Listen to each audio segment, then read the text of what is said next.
നമസ്കാരം. UDFിന്റെ അവസ്ഥ ഒരു വല്ലാത്തൊരവസ്ഥയാണ്.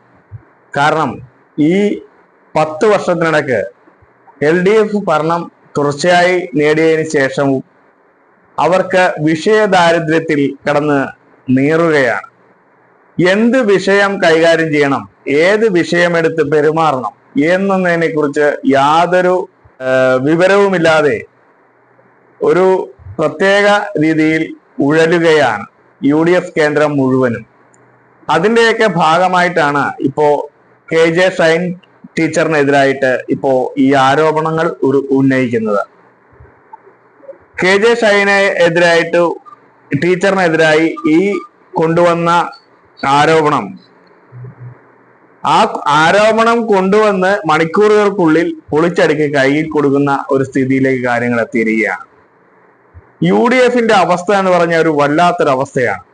കാരണം ഈ 9.5 വർഷമായി തുടർച്ചയായി LDF ഭരിച്ചുകൊണ്ടിരിക്കുമ്പോൾ അവർക്ക് ഈ ഭരണപക്ഷത്തിനെതിരായിട്ട് ഒരു ആരോപണം കൊണ്ടുവരുന്നതല്ലാതെ അത് തെളിയിക്കുന്നതിനോ സ്ഥാപിക്കുന്നതിനോ ഇതുവരെ സാധിച്ചിട്ടില്ല.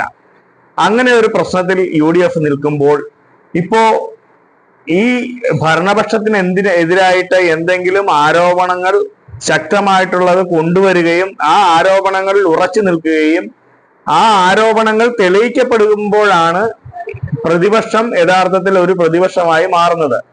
ഇതൊന്നും അവരെ കൊണ്ട് സാധിക്കില്ല എന്നുള്ളത് നമുക്ക് ഈ 9.5 വർഷമായി ജനങ്ങൾക്ക് മനസ്സിലായിട്ടുള്ള കാര്യമാണ്. അതുകൊണ്ട് തന്നെ അവർ ആരോപണങ്ങൾ കൊണ്ടുവരുന്നതൊന്നും വിജയിക്കുന്നുമില്ല. ഏറ്റവും ഒടുവിലായി ഇപ്പോ ഒരു രാഹുൽ മാങ്കൂട്ടം എന്ന MLA ലൈംഗിക പീഡന ആരോപണത്തിൽ ഇപ്പോൾ അകപ്പെട്ടു നിൽക്കുകയാണ്. UDF ആകപ്പാടെ പൊളിഞ്ഞ് പാളീസായ നിലയിൽ വളരെ കാര്യക്ഷമമില്ലാതെ പ്രവർത്തനത്തിലേക്ക് പോയിക്കൊണ്ടിരിക്കുകയാണ്. അതിനുശേഷം ഈ പീഡന ആരോപണത്തിന് ശേഷം രാഹുൽ മാങ്കൂട്ടം സഭയിൽ വരികയും ഒരു പ്രത്യേക ബ്ലോക്കായി തിരിച്ച് അദ്ദേഹത്തെ മാറ്റി ഇരുത്തുന്ന സ്ഥിതിയിലേക്ക് കാര്യങ്ങൾ എത്തുകയും ചെയ്തു.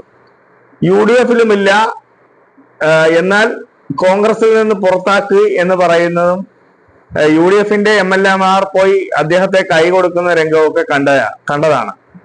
ഇങ്ങനെ ഒരു വല്ലാത്തൊരു അവസ്ഥയിൽ നിൽക്കുമ്പോഴാണ് ഇപ്പോ ടീച്ചറിനെതിരായി ഈ ആരോപണങ്ങൾ ഉന്നയിക്കുന്നത്.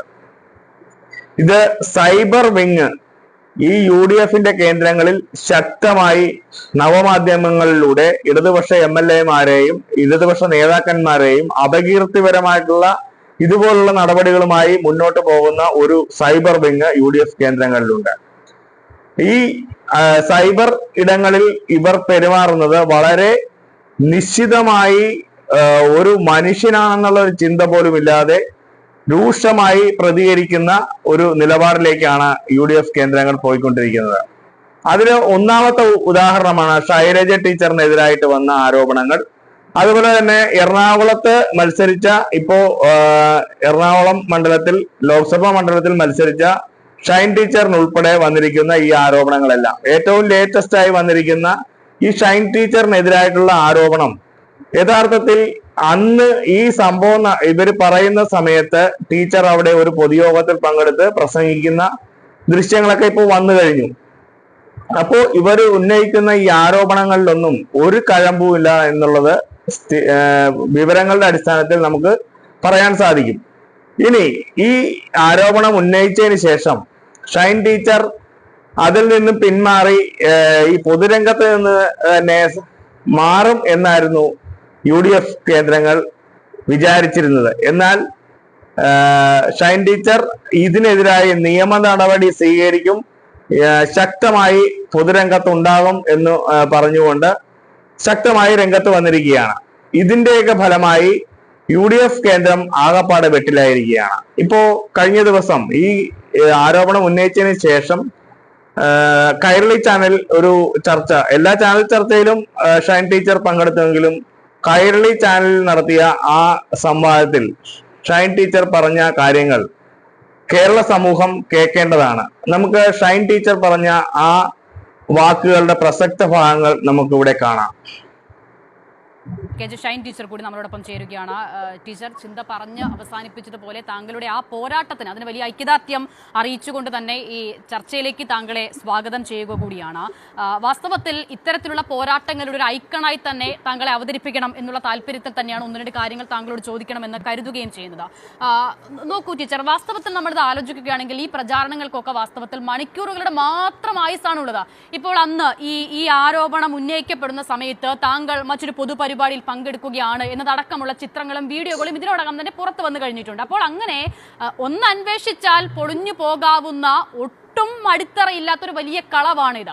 അങ്ങനെ ഒരു കളവ് ചീട്ടുകൊട്ടാരം പോലെ പടച്ചുണ്ടാക്കുക, അത് പ്രധാനപ്പെട്ട നേതാക്കളടക്കം വ്യാപകമായി പ്രചരിപ്പിക്കുക, ഒന്ന് പരിശോധിച്ചാൽ പൊളിഞ്ഞു പോകാവുന്ന ഒരു കള്ളത്തിന് ഈ നിലയിൽ പ്രചാരണം കോൺഗ്രസ് നേതാക്കളടക്കം നൽകുന്നത് എന്തുകൊണ്ടായിരിക്കാം എന്നുള്ളത് താങ്കൾ ചിന്തിച്ചോ ഈ മണിക്കൂറുകളിൽ? നമസ്കാരം എല്ലാവർക്കും. പറഞ്ഞ നല്ല വാക്കുകൾക്കും സപ്പോർട്ടിനും പ്രത്യേകം നന്ദി. എല്ലാവർക്കും, ഇത് കാണുന്നവർക്കും കേരളത്തിലുള്ള എല്ലാ കൂടെ നിന്ന ആളുകൾക്കൊക്കെ സന്തോഷം. അതിൽ കക്ഷി രാഷ്ട്രീയ ഭേദമില്ലാതെ പലരും വിളിച്ചിട്ടുണ്ട്, പലരും കൂടെ നിൽക്കുന്നുണ്ട്. അപ്പോൾ ഞാൻ ഇവിടെ കടന്നു വന്നപ്പോൾ ശ്രീ ചിന്താ ജെറോമിൻ്റെ സംസാരമാണ് കേട്ടത്.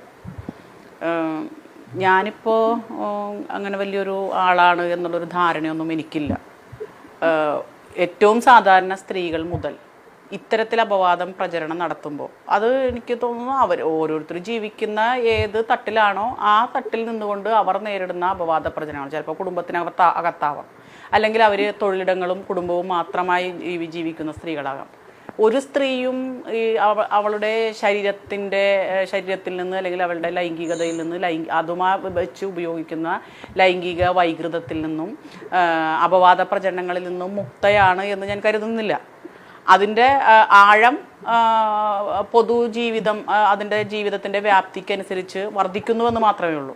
അപ്പോൾ അതിൽ ഓരോരുത്തരും പ്രതികരിക്കുക. അപ്പം ഞാനിവിടെ ഒരു സാധാരണ രീതിയിൽ ഒരു പൊതുപ്രവർത്തക എന്നുള്ള രീതിയിൽ കഴിഞ്ഞ ലോക്സഭ ഇലക്ഷന് ശേഷം നിങ്ങൾ എന്നെ അറിയുന്നത് കൊണ്ട് ഞാൻ പ്രതികരിക്കുന്നത് മാധ്യമങ്ങൾ എന്താ പറയുക കാണിക്കുന്നു എന്നുള്ളതുകൊണ്ട് ഞാൻ എന്തോ വലിയൊരു സംഭവമാണ് എന്നുള്ള രീതിയിൽ പറയുന്നു. എനിക്കതിന് അങ്ങനെയുള്ളൊരു ധാരണ എനിക്കില്ല. മറിച്ച് ഏത് സ്ത്രീകളും ഏത് പുരുഷന്മാരും ഞാൻ നേരത്തെ സൂചിപ്പിച്ചു, സ്ത്രീകൾക്ക് മാത്രമല്ല മാനാഭിമാനങ്ങളുള്ളത്, പുരുഷന്മാർക്കുണ്ട്, മനുഷ്യർക്ക് എല്ലാവർക്കും ഉണ്ട്, ട്രാൻസ്ജെൻഡേഴ്സിനുണ്ട്, എല്ലാവർക്കും ഉണ്ട്. അവർക്കെല്ലാവർക്കും അഭിമാനത്തോടു കൂടി അന്തസ്സോടു കൂടി ജീവിക്കാൻ മൗലികമായ അവകാശമുള്ള ഉറപ്പ് നൽകുന്ന ഒരു രാജ്യത്താണ് നമ്മൾ ജീവിക്കുന്നത്. ആ അന്തസ്സാർന്ന ജീവിതത്തിനെ തടസ്സപ്പെടുത്തുന്ന സംഭവങ്ങൾ എവിടെയൊക്കെ വെച്ച് നമ്മൾ നേരിടുന്നുവോ, എവിടെ വെച്ചുണ്ടാകുന്നുവോ അവിടെ വെച്ച് തന്നെ പ്രതികരിക്കാനുള്ളൊരു കരുത്ത് നമ്മുടെ സമൂഹത്തിന് കൊടുക്കണം. അത് കൊടുക്കാനുള്ള ഉത്തരവാദിത്വം നമുക്ക് ഓരോരുത്തർക്കും ഉണ്ട്.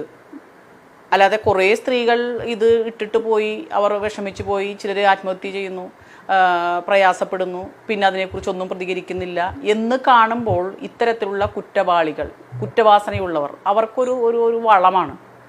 അപ്പോൾ അതിനെതിരെ പ്രതികരിക്കേണ്ടത് എവിടുന്ന? ഏതെങ്കിലും ഒരാൾ വന്നിട്ട് പ്രതികരിക്കുക മാത്രമല്ല, ഒരാളെ കൊണ്ട് മാത്രം വൃത്തിയാക്കാൻ പറ്റുന്ന വൃത്തികേടുകളല്ല കുറച്ച് ആളുകളിൽ നിന്ന് നമുക്ക് ഉണ്ടായിക്കൊണ്ടിരിക്കുന്നത്.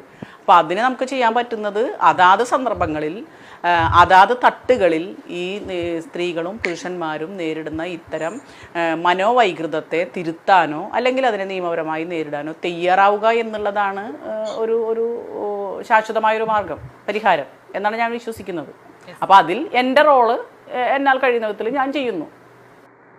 ഇപ്പോ തദ്ദേശ സ്വയംഭരണ സ്ഥാപനങ്ങളിലേക്ക് നടക്കാൻ പോകുന്ന ഇലക്ഷൻ അടുത്തിരിക്കുകയാണ്. ഇനിയും ആരോപണങ്ങൾ ഇതുപോലുള്ള കള്ളപ്രചാരണ വേലയുമായി സൈബർ ഇടങ്ങളിൽ പെട്ടെന്ന് ആൾക്കാരിലേക്ക് ഇറങ്ങിച്ചെല്ലുന്ന ഒരു മാധ്യമമാണ് സൈബർ ഇടങ്ങൾ എന്ന് പറഞ്ഞാൽ. നവമാധ്യമങ്ങൾ ഉൾപ്പെടെ ഉള്ളത് കൈകാര്യം ചെയ്യുന്നത് ഈ സൈബർ ഇടങ്ങളിലാണ്. അപ്പൊ അവര് ജനങ്ങളിലേക്ക് പെട്ടെന്ന് ഈ വാർത്ത എത്തിക്കുന്നതിന് വേണ്ടി ഇനിയും കള്ളപ്രചാരണ വേലകൾ തുടരുമെന്നുള്ള കാര്യത്തിൽ യാതൊരു തർക്കവുമില്ല. എന്തായാലും ഷൈൻ ടീച്ചർ ഇത് ശക്തമായി നിയമ നടപടി സ്വീകരിക്കുമെന്ന് പറഞ്ഞിട്ടുണ്ട്. ഇപ്പോ ഈ കോൺഗ്രസിന്റെ തന്നെ അവിടുത്തെ ഒരു പ്രാദേശിക നേതാവ് ഈ ഷൈൻ ടീച്ചറിന്റെ ഇത് കിട്ടിയ ഉടനെ ഷെയർ ചെയ്യുകയും ഫേസ്ബുക്കിൽ അതിനെക്കുറിച്ച് എഴുതുകയും ചെയ്തിരുന്ന ഒരു വ്യക്തിയാണ്. ആ വ്യക്തിയുടെ അടുത്തേക്ക് അവിടുത്തെ തന്നെ CPIM-ന്റെ പ്രവർത്തകർ ചെന്ന് നേരിട്ട് ചോദിക്കുന്ന സ്ഥിതിയിലേക്ക് കാര്യങ്ങൾ എത്തി. എന്നാൽ മണിക്കൂറുകൾക്കകം ആ പോസ്റ്റ് പിൻവലിക്കുന്ന ഒരു കാഴ്ചയാണ് കാണാൻ സാധിക്കുന്നത്. അതുപോലെ തന്നെ മിക്ക കോൺഗ്രസ്സുകാരും ആദ്യം ഈ പോസ്റ്റ് ഷെയർ ചെയ്തെങ്കിലും അവരെല്ലാം നിയമ നടപടി സ്വീകരിക്കുമെന്ന് പേടിച്ച് പോസ്റ്റുകൾ പിൻവലിക്കുന്ന ഒരു സ്ഥിതിയിലേക്കാണ് കാര്യങ്ങൾ എത്തിയിരിക്കുന്നത്. എന്തായാലും നിയമ നടപടിയുമായി മുന്നോട്ട് പോകുമെന്നുള്ള കാര്യത്തിൽ യാതൊരു തർക്കവുമില്ല. ഇനിയും ഇതുപോലുള്ള ഈ സൈബർ ഇടങ്ങളിലെ അതിക്രമങ്ങൾക്കെതിരെ വളരെ ശക്തമായ നിലപാട് എടുക്കേണ്ടതായിട്ടുണ്ട്. അത് കേരളീയ സമൂഹം അറിയണം ഇവരെന്താണ് ആഗ്രഹിക്കുന്നതെന്നും ഇവരെന്തുകൊണ്ടാണ് ഇങ്ങനെ ചെയ്യുന്നതെന്നും കേരളീയ സമൂഹത്തിന് വ്യക്തമായിട്ട് അറിയാം. ഭരണം കിട്ടാത്തതിന്റെ ഗർവ് കാണിക്കുന്ന ഈ കൂട്ടരെ ഇനിയും ഭരണത്തിലേക്ക് അടുപ്പിക്കാതിരിക്കാനുള്ള എല്ലാ ശ്രമങ്ങളും അവരുടെ ഭാഗത്ത് തന്നെ ഉണ്ടായിക്കൊണ്ടിരിക്കുകയാണ്. ഇങ്ങനെയുള്ളവരെ എങ്ങനെയാണ് ഭരണത്തിലെത്തുക എന്നുള്ളത് കേരളത്തിലെ ജനങ്ങൾ ചിന്തിക്കുമെന്നുള്ള കാര്യത്തിൽ യാതൊരു തർക്കവുമില്ല.